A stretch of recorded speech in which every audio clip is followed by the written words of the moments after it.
Welcome to Purposeful Living with Cynthia Van Warmer, where we slow down long enough to see what's really happening and take our power back without losing our grace. So today we're going to be talking about managing your mind. And I know that's like one of your favorite things in the world. So I'd love for you to share, what do you even mean by managing your mind? So how would you describe that? I would describe it as being in control of my thoughts, my actions, and my words. Managing your mind is everything tied up in a pretty red bow. When we have control and we have the power to use that mind to our benefit. So what does it actually look like when people don't manage their mind? Oh, that's a good one, Marc. That's a good one. I can think of 5 off the top of my head. We react quickly. We let our brain spiral with all these different thoughts, which are usually what's wrong, broken, and missing. And it just keeps going. It keeps going. Assuming the worst. That one comes up a lot, right? Mm. Always assuming the worst from what's going on the outside world. Carrying energy for situations that have nothing to do with us. And feeling overwhelmed and scattered. You have no control of what's going on in your brain. That's what that would look like. I'm curious, when you think about, and you can go down any of these paths you just shared, what kind of impact does that have, not just in the area that you're most thinking about in that moment or being challenged by, but other areas of your life when you are not managing your mind? Well, let's take the spiraling of the thoughts. Mm-hmm. Sitting here, working, right? Career working on the computer. And then you're supposed to be working, right? We're supposed to be focused on working, the task at hand. But then we're thinking about what's for dinner. I got to let the dog out. Oh, I got to go get groceries. I have to do this, do that. Are we really focusing? No, our brain is just spiraling on all of these other things that we have to do in that moment, instead of focusing on what we're supposed to be doing.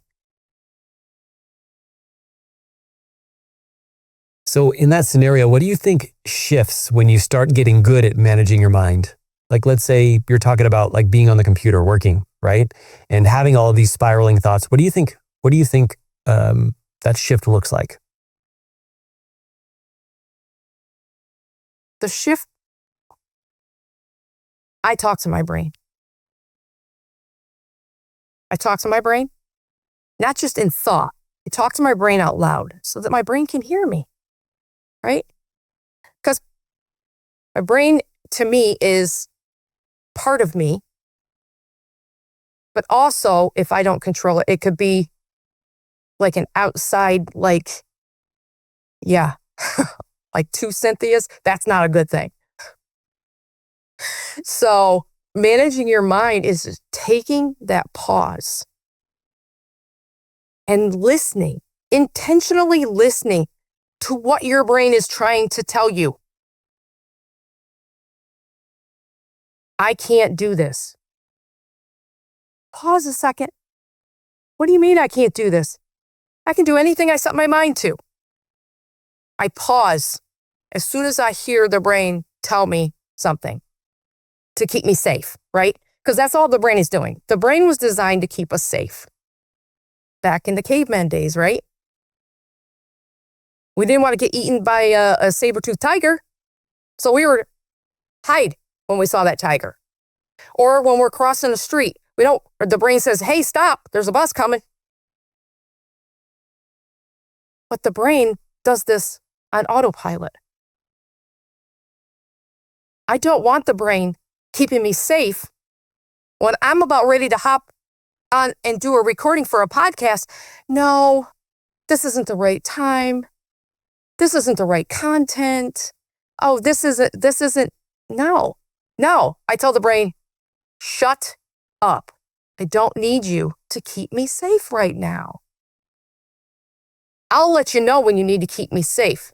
Like in front of the bus, don't cross the street. You know what I mean? Pay attention when you're driving. Yes, brain, thank you. Thank you for keeping me safe. But there's moments in our lives where we don't need the brain to keep us safe. But if we pause and ask ourselves some powerful questions, how do I want to show up? Why am I doing what I'm doing? Why am I not doing what I'm doing? Then we tell the brain that, no, there's something else that I want to be thinking right now, and this is why.